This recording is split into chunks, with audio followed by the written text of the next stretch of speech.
Welcome to this video on the Zenora channel. My name is Sri Sadguru, Buddha Rawa Bhagwan, and I am your Kalki avatar. So in today's video, we're going to talk about the future of humanity. We're going to talk about the temperature which is going up in the world, which I can play with as well, by the way, and modify.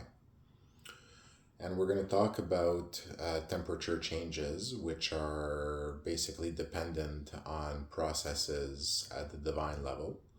Right? It is the gods that control the temperature and the storms and the events and all these different things. And they're usually attributable to karma, right? Basically karmic processes, but sometimes they'll come in and they'll put a special one just to give someone a little message or something like that, right? So, there's a reason everybody says fear the gods, right? Because the gods are the gods and they are the rulers of their systems and their domains, right? So if you're going to become at the level of a god, you're usually going to have a domain which is going to be attributed to you, right? Specific functions which are going to be given to you by the one who brings you to that level of the god, right? So the final authorization check off for the god has to go by the Adi Shri, right? Because he has to initiate you into a breakfast, right? City powers come in different forms and different traditions, right? And they are dependent on their Adi Shri, right? So the different Adi Shri have different development branches, right? And different Satgurus emerge from those branches, right? Including Shri Satgurus, right? So basically, there are different distribution systems for city powers. Okay. And the city powers essentially function in a way where you have to be graced those city powers. Okay, so you can't actually do anything to get city powers. You have to get them from grace, right? So you have to be sponsored for city powers by someone who has the authority to sponsor you for city powers. So when you look at a deity that is known to bestow city powers, it is not actually that deity which is bestowing the city powers, but the Adi Shri, right? So the one who controls that branch's city power distribution network. And that takes form of different stories and forms. So, for example, in the path of the continent of America, we have the professions, right? The professions and the definitions, right? So these are the processes of city powers, applications, and in traditions of the continent of America, right? Very, very, very powerful traditions. In other traditions, for example, the Dharma tradition, right? You have the breakfast realm. So if you ever go to any real accomplished yogi, we're talking about a siddha, probably level at the level in somewhere in a cave or somewhere deep in India or something like that, or in another place in the world, because there are other practitioners in other places of the world. Okay, myself included. So some of them might be aware of where their powers come from, depending on their levels of development, right? So some Siddha could listen to this talk and say, oh, I know what you're talking about when I say the breakfast dispensing machine, right? Where the breakfasts are dispensed, right? And there's a menu of breakfast with all the items, and there are different authorizations to get items on the menu. Leading to an open breakfast, which is the full authorization. Serve yourself of anything on the menu, including the restricted items, right? So there's the whole menu of city powers, which are visually manifested into a breakfast plate with all the different condiments and things on it, right? So when we talk about, for example, Naga city powers, right, which are some of the most powerful city powers in the system, right? There are other very powerful, such as Yaksha city powers, which are powerful as well, okay?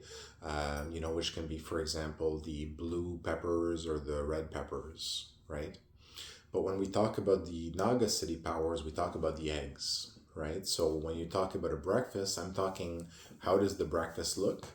It looks essentially, depending on how the breakfast, eventually you get to the higher levels where it can take whatever form you want because you have access to all the repertory of all the items of the city powers, right? So essentially, the breakfast realm is a realm that is controlled by God. It is a domain of God. So different deities have their own domains, right? Including the goddess, the Mahavidyas, which have the domains of the Mahavidyas and all these different places, right? And all the visualization and vidya in which those domains exist, right? And interactions.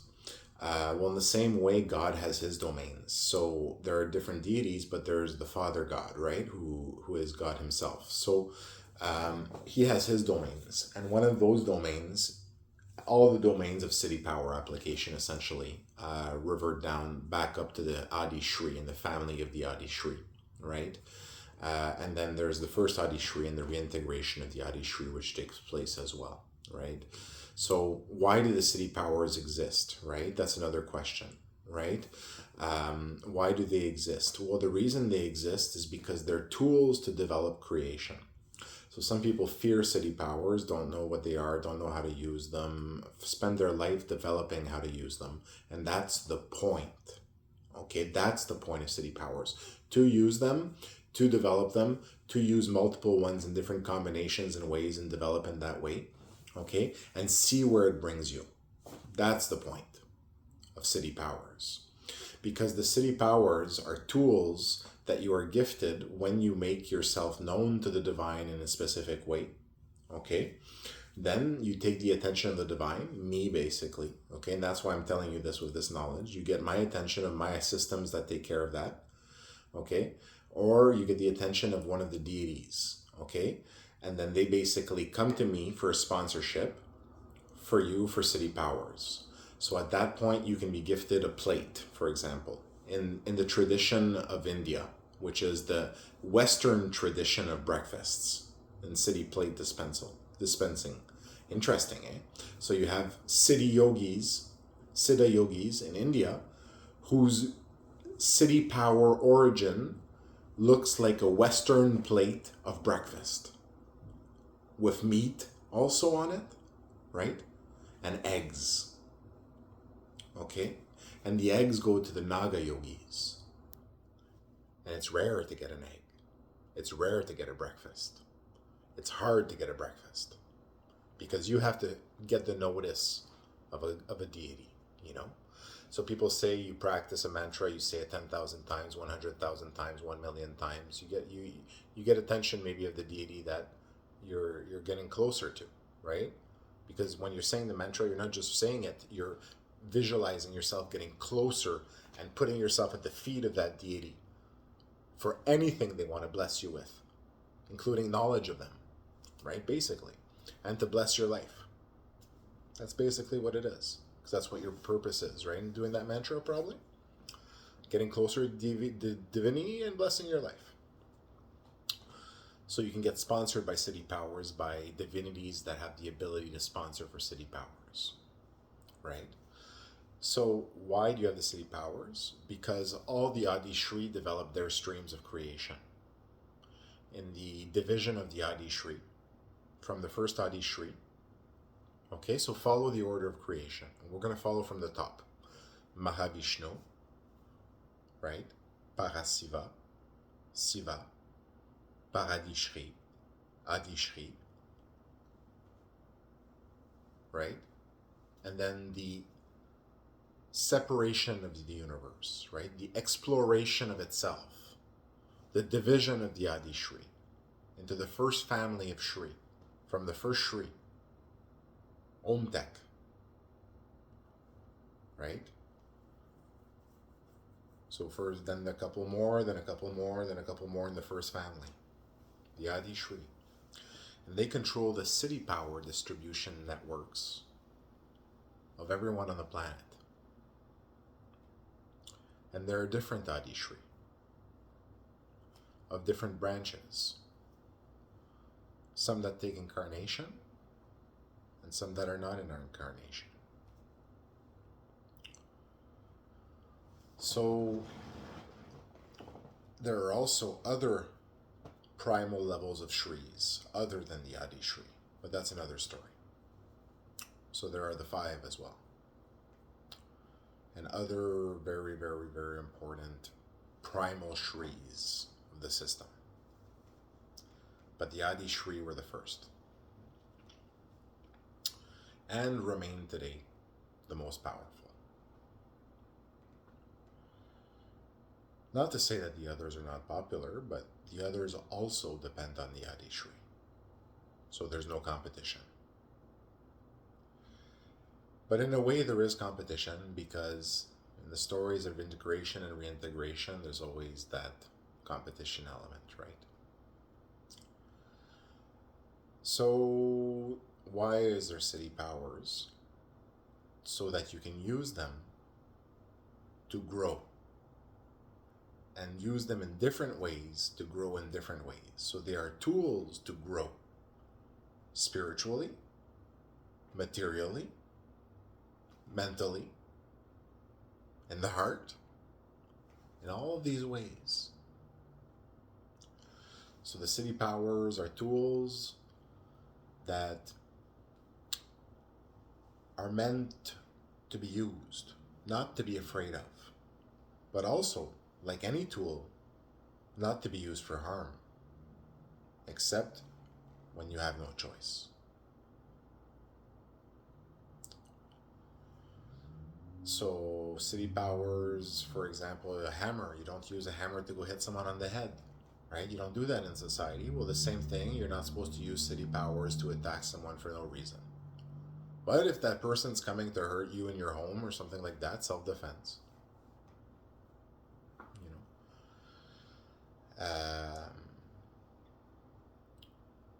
Not a sucker either, So this is why city powers are created, so that the universe can discover itself through the people who are using the city powers to grow and develop creation themselves in the material world and everything, and all the different other lokas as well. Because some people operate at different lokas, levels of experience, depending on what they visualized and been gifted as vidya. Especially if they've been gifted some city powers, then it comes some vidya of those city powers, so that they can understand how those city powers work, right? Because you can't just get the power, you need to understand how it works. So both come in, the power and the knowledge. And that comes through the vidya, right, usually. So these are all given as grace to practitioners who, for example, in the tradition that we find those Siddha yogis in South India, the breakfast tradition, the breakfast plate. And that is a domain of God. The whole domain belongs to God, and no one's allowed to interfere with it or enter it or anything like that. You get gifted a plate and it gets sent to you. You don't enter the domain. No one has knowledge of this domain and how it works except for me. Okay? And the people who have knowledge of remembrance of one of the elements or one of the little vidyas of that domain, just so that they know it's a breakfast. Okay? And people get one egg alone on a plate, and it's the greatest glory of their life. For most people. And sometimes you can get bacon with that, sometimes you can get bread, toasted bread, and then if you have it toasted or not toasted, it's a different city power. Okay? How many toasts of bread? Okay? And then do you have any fruit on your plate? Fruit gives different city powers. Which fruits? Different city powers. Right? Then do you have one egg or two eggs or three eggs, right, for a supreme?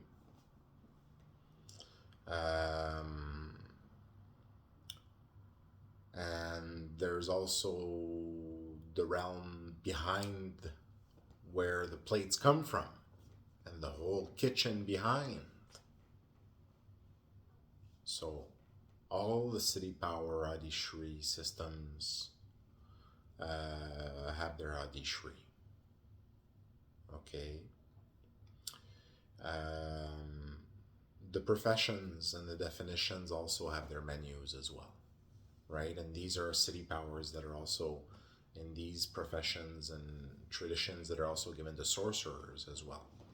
So sorcerers often operate out of the levels of the professions, right? In the North American traditions, right? In other traditions, there's organic sorcery that's taking place.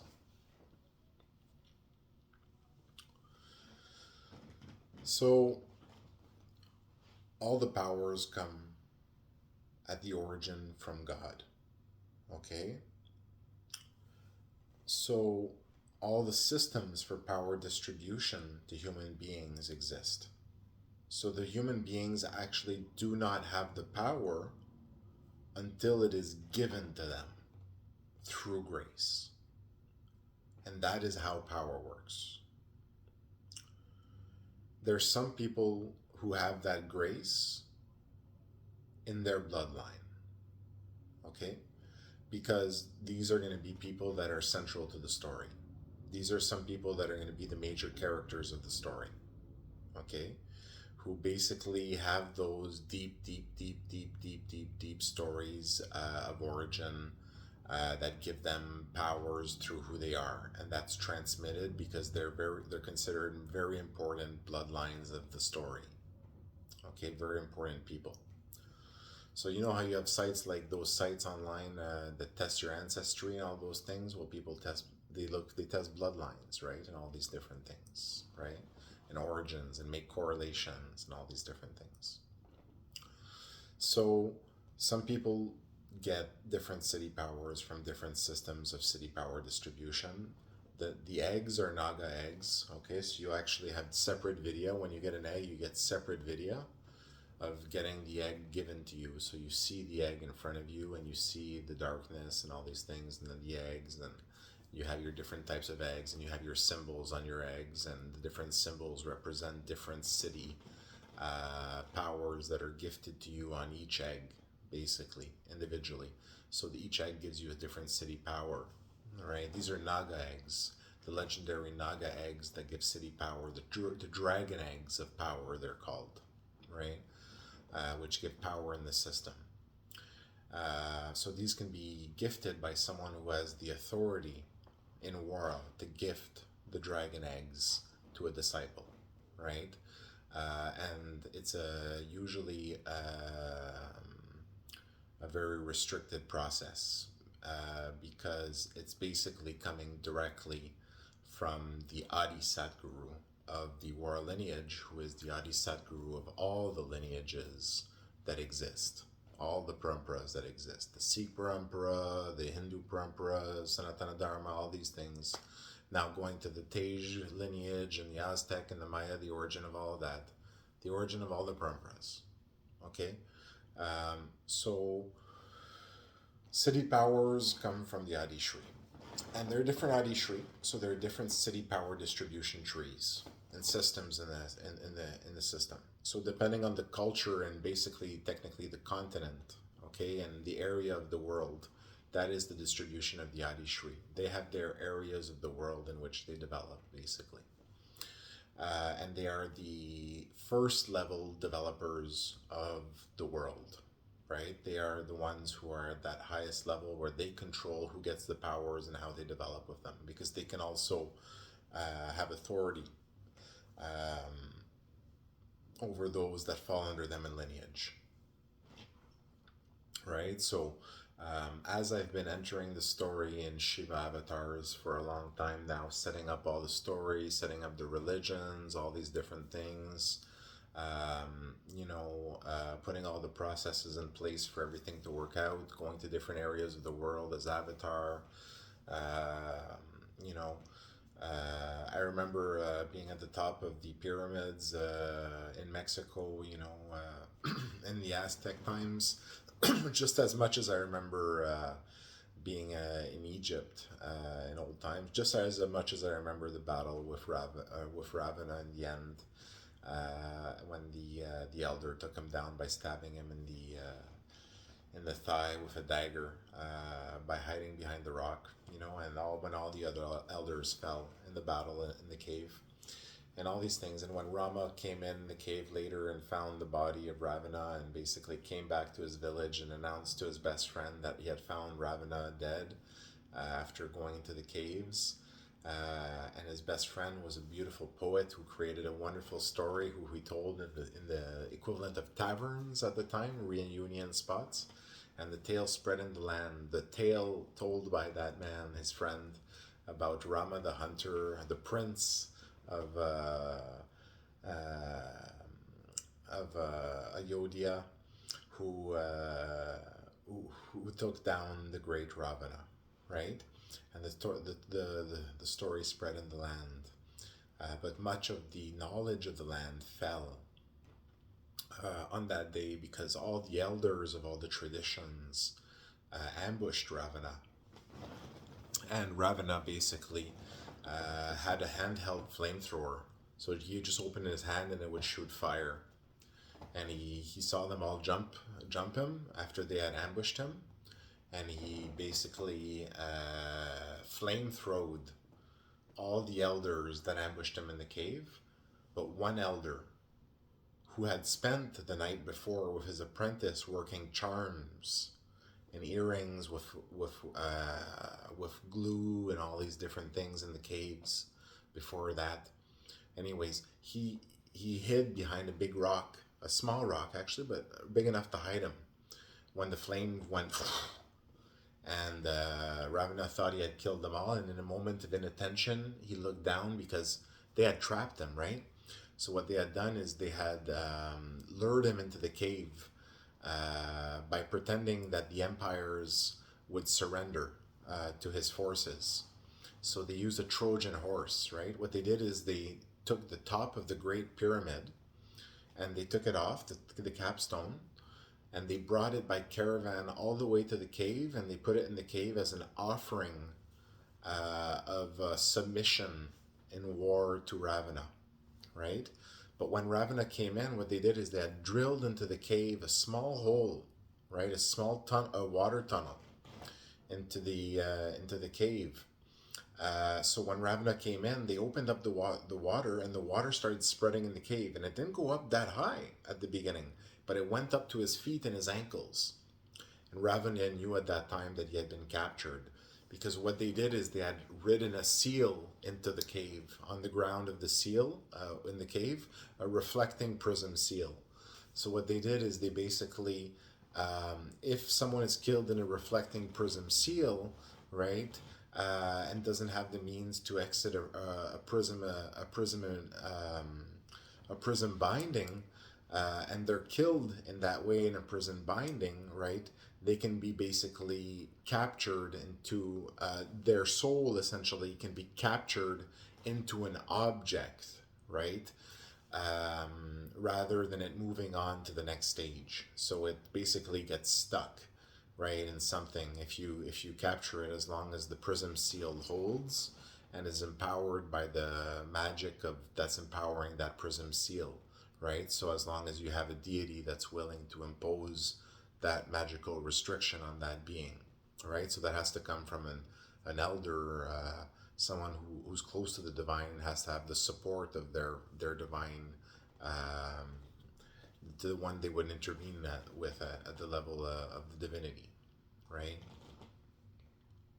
So basically what they did is they created a trap for Ravana, because they didn't want him to move on and be reincarnated. So what they did is they created a trap, the elders, right? It had to be them, because only they knew how to put this kind of trap in place. So someone like me, I'm my special case, but someone who knows how to do these things, how to use real processes that really, really are forbidden in a way, because they're dangerous, and you have to be convinced. It's a big decision, to want to trap someone's soul, because if you trap someone's soul, are you doing the right thing? It's a good question. You really have to think about that, and you're going to have the support of your divinity, of your divine force, because you're going to go up against theirs. So it has to be kind of foretold in the story, kind of thing, because these are things that are not done often and lightly. Okay, and they should not be. So it was a prism spell, a binding prism spell that caught Ravana, and he realized that he was stuck in it. So he got ambushed. They tried to kill him and jump him, right, when he was stuck in that cave, going to admire the top of the pyramid, the Trojan horse, and the water went to his ankles. So he burned all the elders of the world, the greatest elders of the world, of all the traditions, the spiritual traditions. All the knowledge was lost in that day. That's one of the days where most of the knowledge was lost. But they all died, and one of them hid behind a rock. And when Ravana was distracted, he ran to Ravana and took out a dagger and just put it into Ravana's thigh.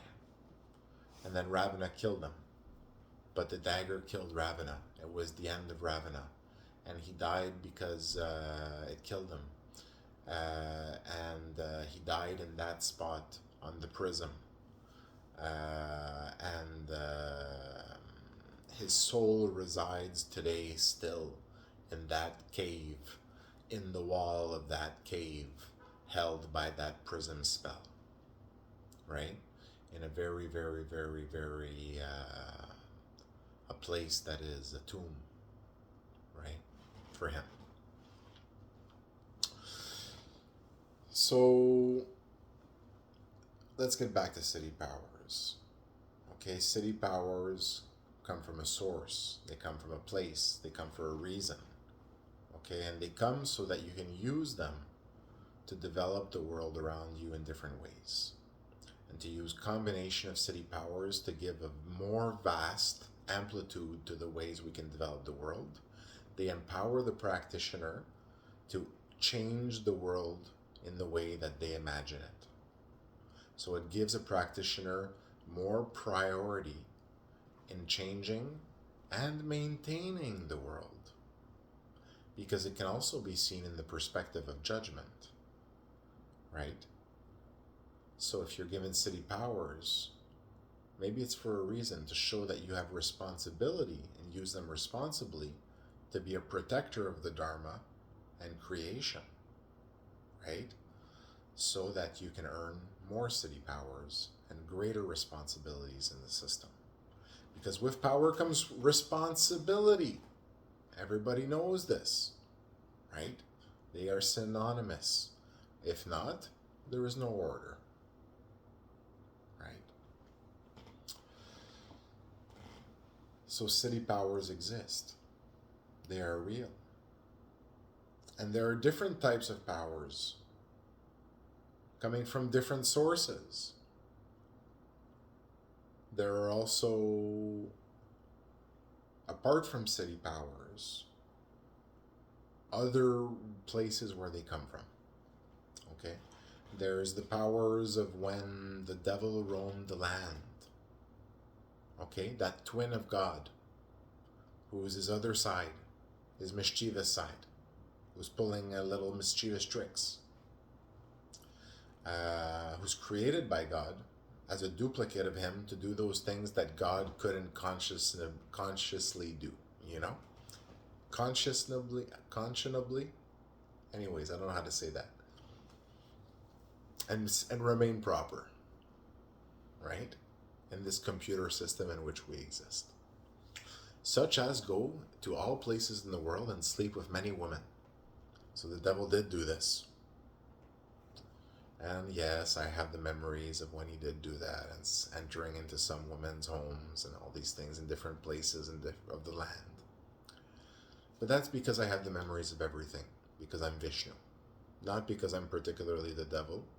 The devil does exist, and I exist as Vishnu. So,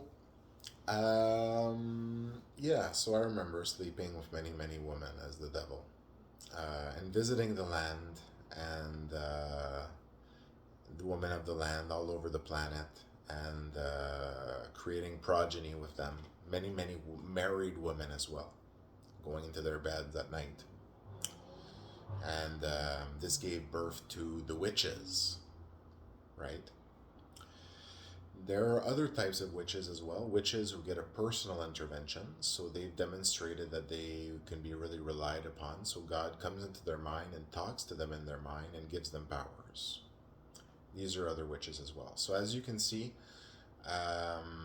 another thing too is that the witches who come from the bloodline of the devil, when he walked the earth, well, those witches, the devil was sent to do that by God, because God needed witches on the earth to fulfill the functions of witches, right? So everyone's important. Witches are important, regular people are important, Shri are important, priests are important, shamans are important, magical practitioners of all types are important, and people who don't are important. Everyone's important, right? And there's a reason for everything and why it exists. It all comes together as a system, right? All types of different people, all types of different beliefs, systems, ways of seeing things, perspectives, okay? All types of ways to see things differently, right? And when you have a diversity of all these ways and views of seeing things and you bring them together, you get a better result, because you get a global picture and different ways of seeing things, which is going to manifest easily and better through diversity. Okay, so right now we're seeing a lot of pushes in some places to end diversity programs and all these things. Diversity is good. It brings health to an organization. It really does, and it brings it to our thoughts as well. So same thing on having singular thought, right, and not being able to expand one's thought into different ways of seeing things. A diversity of thought, being able to process more thoughts without necessarily having them stick to you, but being aware and growing in knowledge and gyan, right, is a fundamental part of growing as a spiritual person and controlling one's thoughts and controlling one's personal state, right? So you may seek to develop Siddhi powers in your lifetime. And if you do, well, that's not how you're going to get them. So how you will get them, however, for example, is by becoming enlightened. So you could try to become a Buddha, right? That would be a good practice for you, for the people listening to this video. Just sitting down and meditating, right, until you become a Buddha, right? And using all the tricks and tips you can find and putting them all together in your mind and putting them into application in the body and in the soul and in the heart, and letting yourself be open for enlightenment. And that's a good way to start, because there's also other types of magic. There's magic where people go to other beings for magic, right? And they had developed a relationship with other beings, and then they go to them for magic. So some people are empowered within themselves to do magic, and some people are not. And those people can make pacts and things like that. So my advice to all of you is to never make a pact. Okay, never make a pact with the devil or any type of dark force. It's not worth it. It's very foolish. They don't like you. They hate you, and they're there to destroy you. Okay, there are dark forces in this world.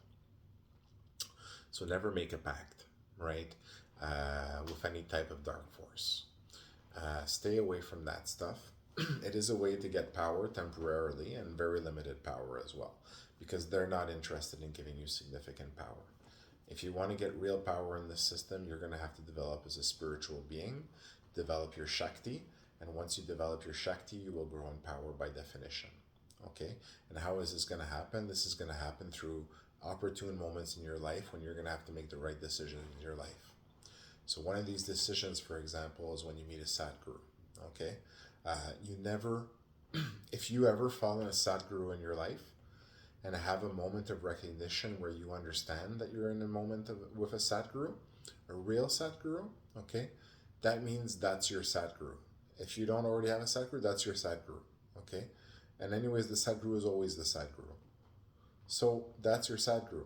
So what you need to do if you ever fall into Satguru, okay, is you never, ever, ever lose the Satguru. That's what you have to do for yourself. You never lose the Satguru. You know, whatever happens, the Satguru will always be there. And you will never lose his channel. You will always be able to get the Satguru's teachings for as long as they come. Right? And Jai Satguru. You know, that is how it works. Okay? When you fall upon a Sadguru in your life, you are lucky because it means in your lifetime you fell on a Sadguru. Okay? So what does that mean now? You fell on a Sadguru and you recognize a Sadguru for what he is and what the Sadguru can bring to you, right? So at that point, you follow the teachings of the Sadguru. Same thing for an avatar. The avatar is a step above. Okay, because there are different levels, right? You can be a Sadguru, but you can also be an avatar. These are different vidya of experience. Okay, so the Sadguru pushes through, right? The Sadguru is the Shri, right? It is the Shri Sadguru. It pushes through into the system and becomes free in the system, right? A free being in the system at the levels of the Shri Sadguru. The avatar is God himself who comes down to basically do whatever he wants to do, right? Another avatar that can come down is the avatars of the goddess, right? So there is the avatar of the goddess, of the mother goddess. The mother enters the story sometimes as an avatar, believe it or not, okay? And I'm going to tell you something that's going to surprise you very much.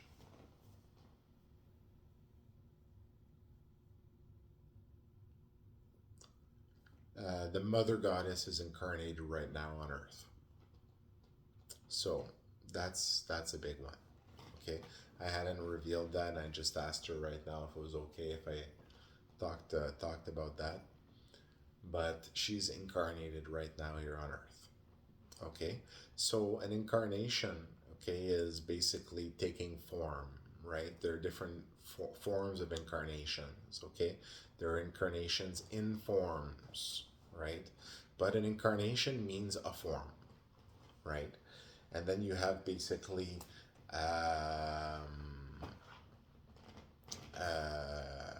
forms that carry the vibration, right? And then you have other forms which carry the God, right? So you have different forms of incarnations in that way, right? City powers, granted in different ways. And some people get different ones because that's part of the diversity of city power. City power is being used in the world as well. If everybody all had the same one, well, then the universe would just be developing in one way, and with that city power, that wouldn't make sense. We're seeking to see what we can build with all these things, all these powers and all these abilities in the system, as the Shri. So as we're developing creation, right?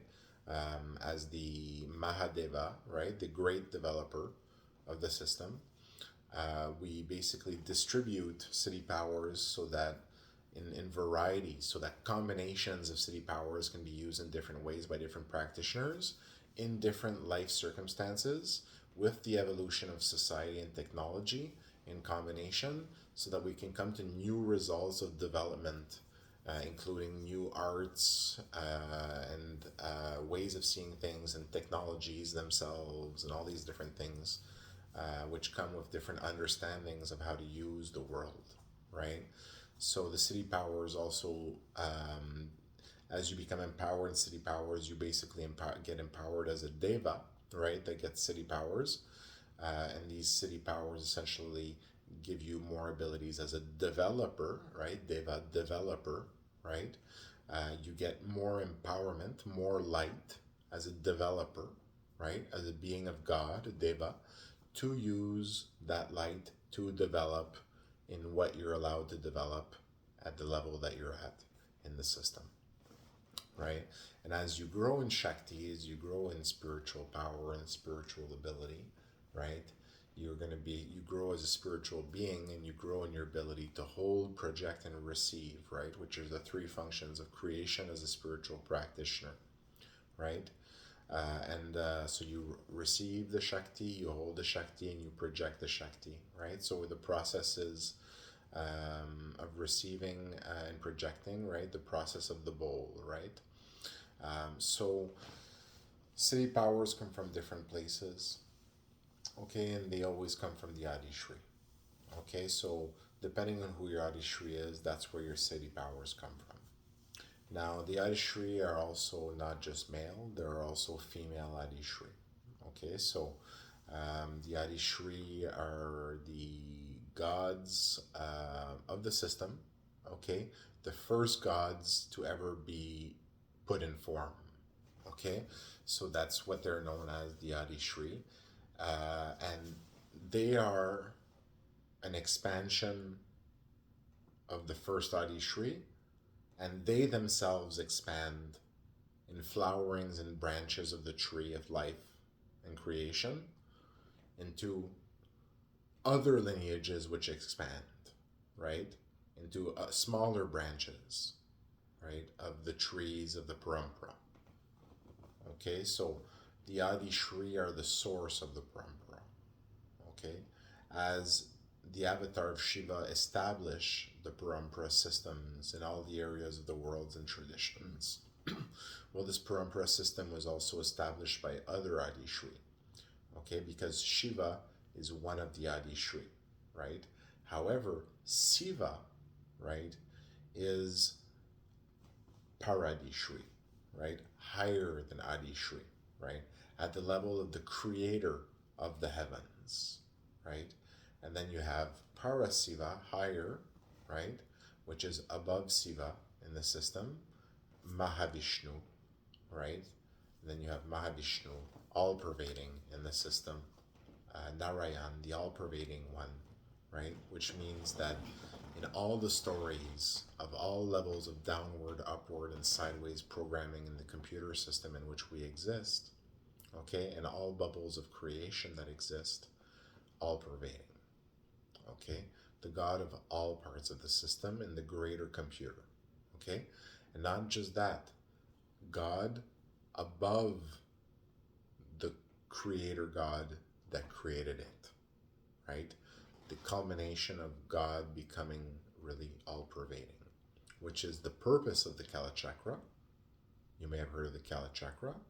It's known in Buddhism, and which is the system of time and space, the wheel of time and space. Okay? And the center of the Kala Chakra is the purpose of the machine. And how do you become Mahavishnu, all pervading? By reaching the center of the Kala Chakra. Okay? The purpose of the Kala Chakra, for one of the systems of the Kala Chakra to reach the center. Okay? And what happens when you reach the center? You become the Satguru, right? You become the one around which all the satellites rotate. The Satguru to all the satellites. The Satguru, satellite guru. Okay? The center of the Kala Chakra. Okay? Also known as the active principle, the center, right? Because the active principle is the Satguru. So, a lot of things happen. So when the avatar, the Vishnu comes into the story, he immediately also becomes the Katub. Okay, so what happens is that makes the past Katub pass away. So the Katub before the avatar passes away to leave the place for the avatar to become the Katub, who becomes the axis, the pole, right, around which everything rotates. So you have the center, which is the Satguru, which is the Katub, right? And each age gets its Satguru. One Satguru, which is the Satguru of the age, around which everything rotates, all of creation, okay? So this is when the avatar comes into the story, becomes the Satguru of the age, becomes the Kutub, the axis, the center, the king of the kingdom, right? Around which everything rotates and turns. So basically, he is the Mahadeva, right? The Ishwara, the Shiva, the programmer, the Lord of creation, which governs all of creation, and all the other deities which are under him, and the mother goddess, right? Kalividemi Kamakya, right? Durga, the goddess, who is his love, his wife, Parvati, his love, his darling, right? And together, this is the story of the ultimate culmination of spiritual mastery as the master becomes wedded to the goddess, right? Becomes wedded um, to the divine in the ultimate union of commitment levels to your Ishtadevata or to your divinity to which you connect, right? And you can only get wedded when it is a two-way acceptance to become wedded, right? And before someone, regular person, ends up wedding one of the deities and all these things, it's probably going to take a bit of practice. So, city powers come from different places, and there are different levels of commitments, right? Many people are going to go to one source of divinity, and for, let's say, they want to do a spell or something like that, and they're not enlightened. If you're not enlightened, or you don't have power within yourself in some specific way and process, it's very difficult to do a spell by yourself. So people go to other forces to have a spell of power, of consequence. And then they do pacts and all these things to get power and empower themselves and all that, and then they basically go bad, you know. So watch out when you go for power. You don't want to do it to end up like a bad person. You want to stay a good person. But the problem is when you have power, then you want to do something with it. And when you see injustices in the world and all these things, you want to do something with it. And the question is, what should you do? Should you use your powers to do something about it, or should you not? And it becomes, like all things in life, a question of every single moment's decisions, right? So how do you get through every single moment's decisions, right? You remember that you are just a human, a deva, a being of God, okay? And that your ultimate plan is to be a good person and go to paradise after life and to have an immortal life, okay? And to be free in the system from all forms of imprisonment and being bound and blinded and in the illusion of Maya. Moksha, okay? These things come together, moksha and paradise. They're not separate as people think in different cultures. No, these are the same, okay?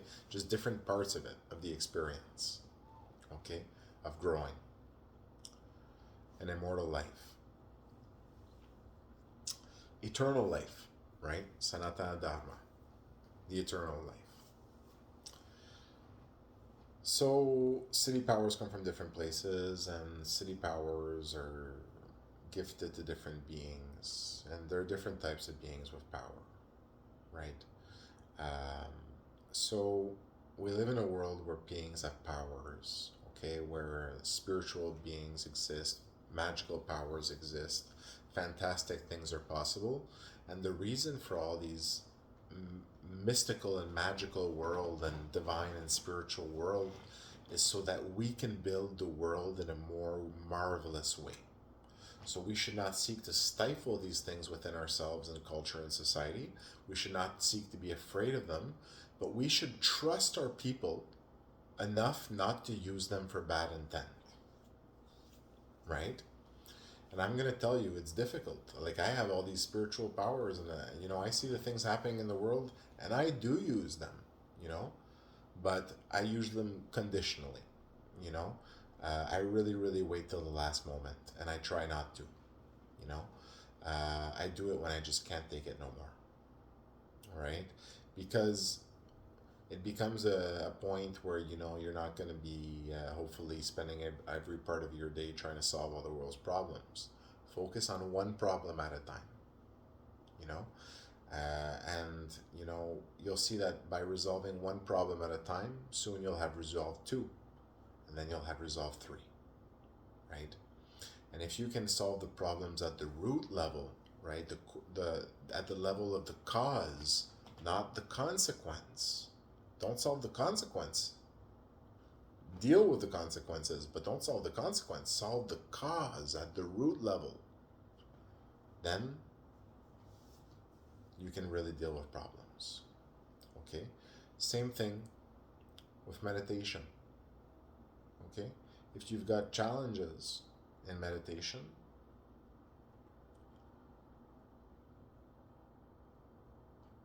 be flexible. You know, um, I think to some people who have health challenges, for example, and they have difficulty meditating in advanced processes, then meditate in a different way. You know, every single person can meditate, and it is not limited to any one specific asana, or it's not limited to one specific mudra. It's not limited to any specific mantra. There is so much diversity in the world, and all the traditions are true and valid and legitimate. It depends on what you're seeking in your life, you know? If you're seeking to be a person who's puts all his faith, for example, in one being and trust that being and to do everything and you know doesn't really want to focus, for example, on growing too much spiritually for now, you know, maybe you can go in some paths, right? And just have your faith in one God, for example, that's going to protect you and do all these things and bless your life, right? Or maybe saints, or, you know, people go to different places, right, for blessings and helping and being helped, right? Some people go to the angels and ask for help from angels. Some people ask for help from deities, right? Or nature spirits, right? The spirits are often invoked for magic, right, by the shamans, which work magic. And then you have also the sorcerers can work at different levels of different lokas, right, to use different types of transference magics. So the sorcerers work at different levels usually, right? They have depending on their traditions, but they'll usually work at a level of transference or a level basically of organic magic, right? Which are both very effective in their way. Sorcerers are very, very effective weapons of war. But as we move towards the golden age in the future, you know, we can hopefully see less things in the perspective of things that can be used for war and more they can be used for good. But realistically, you know, looking at the sorcerer paths, you know, at the beginning of the path, you get all the spells for doing good. And then when you get more specialized, you get the spells for doing bad, right? Because what happens is as you grow, progress spiritually, you become entrusted in a way for maintaining the order of things, right? So sometimes that implies that you're going to have to use some spells to basically do some cleaning, you know, in the system and basically help things move forward a little bit. So Siddhi powers, basically a lot of people say you can get lost in the ego in Siddhi powers, and that demonstrating them is not a good idea, showing them is not a good idea, using them is not a good idea. All that is BS.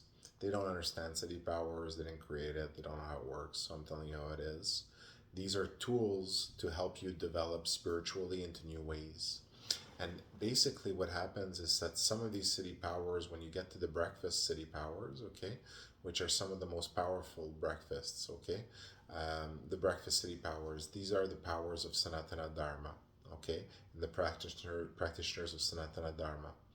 So when you get the Naga eggs, okay, well, when you get the Naga eggs, these are actually the Naga eggs that when they hatch, right? Because you think an egg on a breakfast, right? Like, you know, depending how how you have it prepared, you know, egg Benedict, is it going to be 3 eggs on the turned, or is it going to be all that stuff? But you get that video where you get the full egg of the Naga with the symbol on it, right?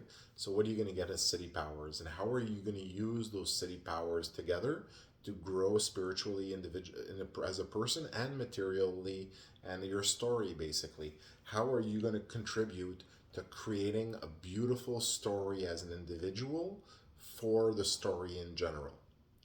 And when you're dead, okay, the story of all your life has all been recorded.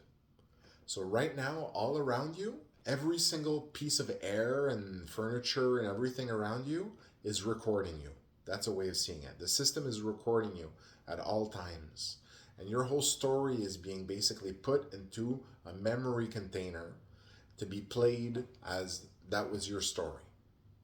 Okay? Isn't that interesting? Okay? And that way you should seek to have a wonderful story, one that people will want to play and enjoy, right? Because you're all divine beings with a divine story. So your story is being recorded. Some of you are very young divine beings that are not very progressed, and some of you are progressing. So this is all a realm of judgment as well. So don't forget that if you become an evil son of a bitch, you're going to go to hell. You know, hell does exist and it's horrible.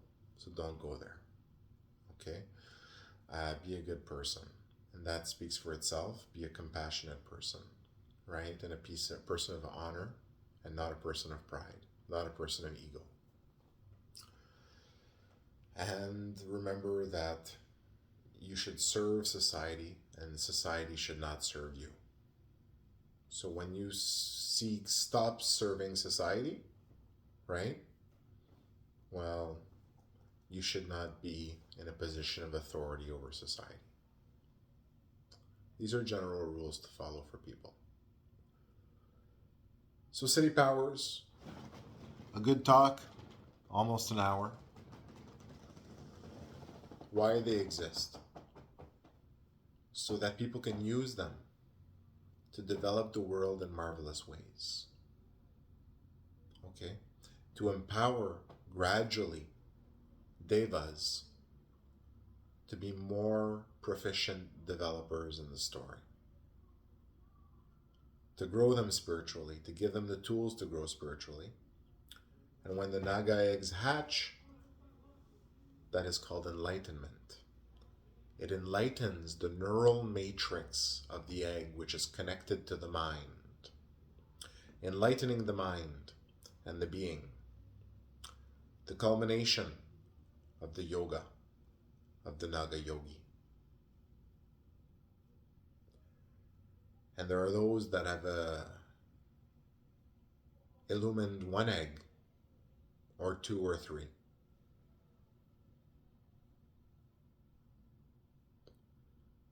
There are also the yaksha powers, the powers of nature, the nature spirits, the yakshas. And there is the blue pepper and the red pepper, because there are the red yakshas and the blue yakshas. And they grant different powers, but there's you never go to the red yakshas, right? Is it the red yakshas? I think we'll leave it at this on this video. Okay? You never go to the yakshas, which are the most unpredictable and wild. Okay? Because they are too much to control for a regular person. But some people might go to the blue yakshas, right? The more controllable yakshas, right? And they might get some powers at that level too. But the problem is a yaksha, you can never fully trust. The yaksha is a free, wonderful being, very wild, okay? And the yaksha could abandon you one day. So, you know, you might get powers temporarily from yaksha, but in the long run, except if they are yaksha that have become divine gods in their own right, for example, like Kubera, you know, you shouldn't be going to yaksha for powers. But if you are ever lucky enough to be gifted a Naga egg in the Vara Parampara by its Adi Satguru, well then you have the chance and the tool in your lifetime to become enlightened. For you have now been gifted an egg, and if you nurture your egg and use the Siddhi power applications correctly, either in a process of generalization or specialization, well then you may become enlightened in your lifetime under your Adi Satguru. And that is the process called moksha, enlightenment, the enlightenment of your neural network, which opens you to the truth of divinity and the experience of enlightenment. It also turns the Naga into an adult Naga, who itself grows spiritually in that process as well, and enters adult as a Naga, adulthood. So the egg is the one that brings you enlightenment.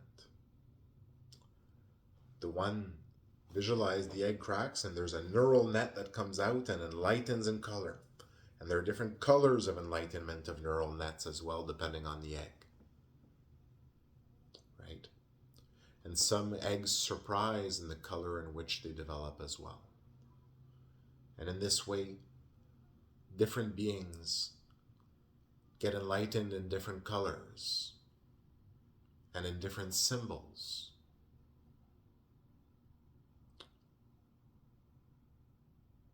And this is one of the great truths of Sanatana Dharma and the culmination of lifetimes of reincarnations. So there are different things to be sought in life.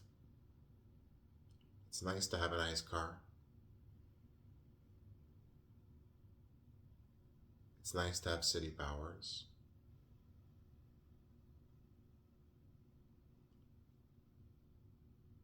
And it's nice to share a celebration with a Naga that hatched.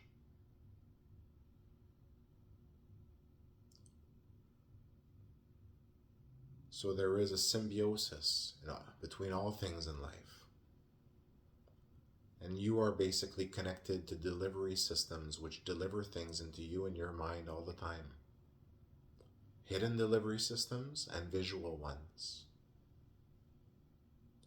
For you are a communication system, taking in information and projecting it. And information is a form of energy. You only see with your physical senses 1% of what's really going on, to give a general ballpark figure. And there is 99% more that's going on that you cannot see because you are being blinded to the truth in this visualization of experience. The Shri pushes forward. The Satguru comes to free you. Stay on this channel.